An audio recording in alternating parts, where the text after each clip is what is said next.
Hi everyone, good morning. Sorry. So here is my new update today. Welcome back to my channel, Takoris Nursery.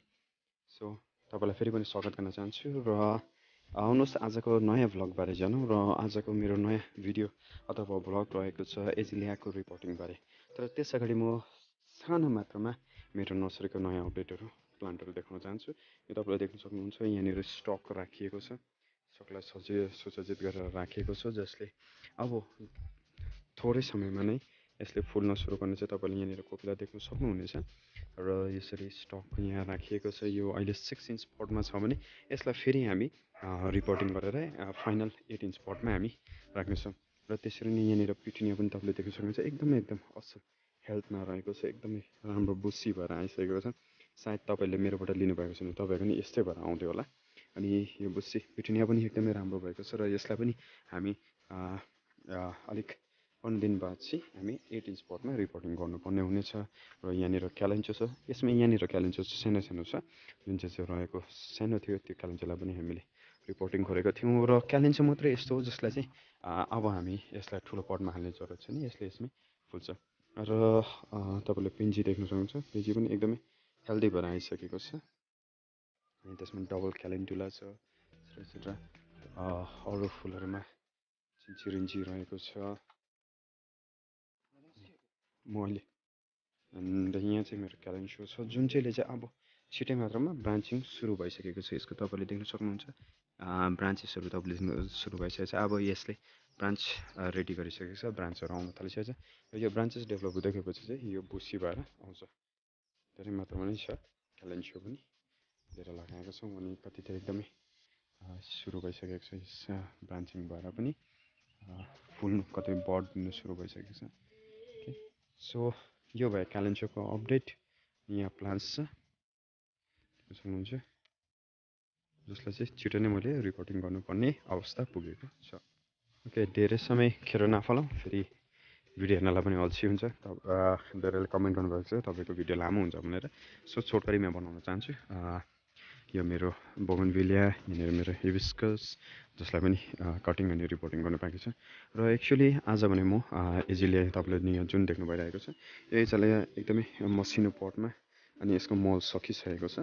Azalea देख्नुहुँदैछ यहाँनिर मल सकिसकेको छ र यसलाई चाहिँ आज म रिपोर्टिङ गर्न गइरहेको छु। अनि एजिलियाको साह्रै ज्यादा त छैन हाम्रोमा, छोटो कलेक्सन छ, कम्ती कलेक्सन छ। यसलाई चाहिँ म आज रिपोर्टिङ गर्न गइरहेको छु। जिरेनियम पनि रिपोर्टिङ गरे पश्चात राम्रो भएर आउँदैछ। अनि यसलाई चाहिँ तपाईँलाई म रिपोर्टिङ गर्न गइरहेको छु र यही भिडियो तपाईँलाई म देखाउनेछु। र त्यसरी नै रिपोर्टिङ गर्नको लागि मैले अलरेडी यहाँनिर मोल्ड रेडी बनाइरहेको छु। मोल्ड रेडी त बनाएको छुइनँ, लिफ मोल्ड मात्रै मैले केलाएर रेडी बनाइरहेको छु। यो प्योर लिफ पत्ताको मात्रै यहाँनिर तपाईँले मोल्ड देख्न सक्नुहुन्छ। पत्ता मात्रै कोमिएको पत्ता जुन चाहिँ छ यसलाई मैले एकदमै माडेर मिन बनाएर केलाइसकेको छु, एकदमै केलाइसकेको छु।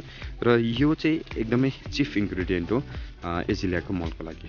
एजिलियाको मलको लागि यो चिफ इन्ग्रिडियन्ट हो। अनि किन एजिलियालाई पत्ताको मल चाहिन्छ भनेर भन्दाखेरि एजिलिया एउटा पेरिनियल प्लान्ट हो। अनि एजिलिया पेरिनियल प्लान्ट भएकोले गर्दाखेरि एजिलियालाई चाहिँ वात्तै न्युट्रिएन्ट चाहिँदैन, यसलाई बिस्तारै मात्रामा ढिलो मात्रामा तर न्युट्रिएन्ट रिलिज गरिरहने हुन्छ। जुन चाहिँ मिडिया चाहिन्छ, सोइल चाहिन्छ, साथसाथैमा लिफ मोल्ड चाहिएको कारण चाहिँ के हो भने लिफ मोल्ड चलाउनुको कारण चाहिँ के हो भने लिफ मोल्डले चाहिँ पानी ज्यादा होल्ड गर्दैन, एजिलियालाई पानी ज्यादा होल्ड गरेको मन पराउँदैन। त्यसैले गर्दाखेरि एजिलियाको जुन चाहिँ जेनस छ, जुन चाहिँ एजिलियाको एक्चुअल जेनस जुन चाहिँ रोडोडेन्ड्रन भन्छ, गुराँस भनिन्छ, त्यो चाहिँ हामीले हिल स्लोपमा मात्र पाउँछौँ जहाँ चाहिँ पानी के भएर जान्छ, टक्कै पर्ने बित्तिकै पानी सत्तै बगेर जान्छ। अन्त त्यस्तो जग्गामा चाहिँ यो यसको जुन चाहिँ पुर्खौली भनौँ न है, पुर्खौली गाछ जहाँबाट चाहिँ यसलाई हामी हाइब्रिडाइजेसन गरेको गुराँस त्यस्तो जग्गामा पाइन्छ। अनि एजिलियालाई चाहिँ पानी ज्यादा भएको चाहिँ एकदमै पटक्कै मन पराउँदैन।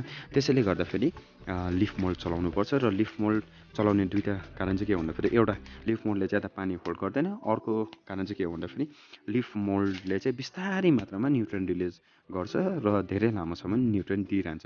वेरियस गाईको मल पसेको मलहरूले चाहिँ एकै सर्टेन समयको लागि चाहिँ वात्तै न्युट्रिएन्ट दिन्छ, त्यहाँबाट चाहिँ त्यसको न्युट्रिएन्ट मिडिया सकिहाल्छ।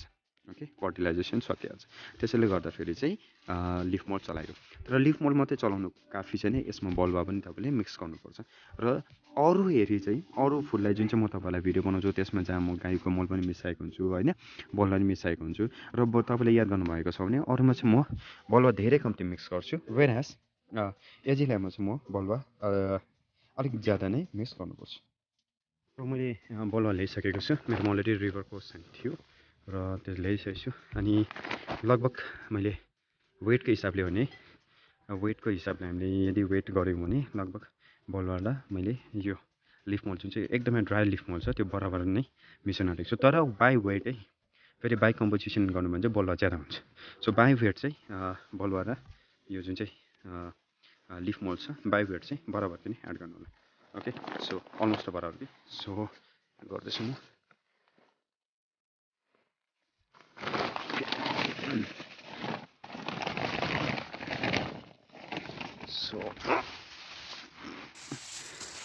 सो यो बलुवाले चाहिँ एक त मिडियालाई टाइट पनि राख्छ किनभने लिफ मोड मात्रै चलाउँदा चाहिँ मिडिया टाइट हुँदैन अनि पत्ता हल्का भएको गर्दा फेरि उडेर बगेर जान सक्छ त्यसैले गर्दाखेरि यो बलुवाले चाहिँ यो लिफ मोल्ड जुन चाहिँ छ यसलाई टाइट पनि राख्छ प्लस यसले अझै त्यो वाटर रिटेन्सन जुन चाहिँ छ त्यसलाई कम्ती गराउँछ किनकि एजिलियालाई मैले अघि नै भनिहालेँ इट रिक्वायर्स मिनिमम वाटर भनेर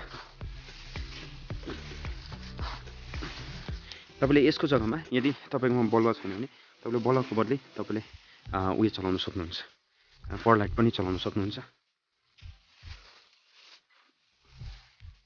ओके ओके सो मेरो अलरेडी जुन चाहिँ छ मिडिया रेडी भइसकेको छ तपाईँले देख्न सक्नुहुन्छ दुइटा मैले मजाले फिक्स गरिसकेको छु फिटिसकेको छु मजाले होइन अनि यहाँ अब यसलाई के गर्नुपर्छ हामी यसलाई रिपोर्टिङ चलाउनुपर्छ सो लेट्स गेट द सानोबाट सुरु गरौँ बिचक भइरहेको छ एक्चुअली मेरो प्लान्टहरूको त्यसैले म एजिलिया गर्दिनँ तर यो सालदेखि चाहिँ अलिकति लास्ट इयरदेखि चाहिँ अलिकति सुरु गरेको अनि त्यसैले गर्दाखेरि एजिलिया अलिकति मेरो बिजोग नै छ so let's do that so I'm using a little bit bigger pot than whatever was use before अलिकति फर्स्ट यसलाई पेटमा ट्राई टु अलिकति बलुवा गर्नुहुन्छ अनि भित्र तान्नु भने मुनि चाहिँ बलुवा भएको पार्ट बस्छ र त्यसले चाहिँ के हुन्छ भन्दाखेरि तपाईँको पटले प्रपर टेक्सचर पाउँछ त्यहाँबाट चाहिँ यो पत्ताको मल हो कि पत्ताको मलमा चाहिँ सेपै बस्दैन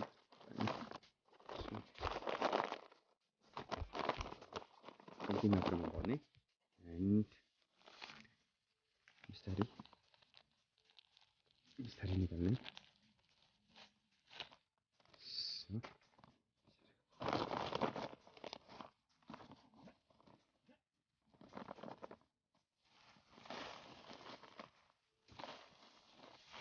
मजाले हात लगाइदिनु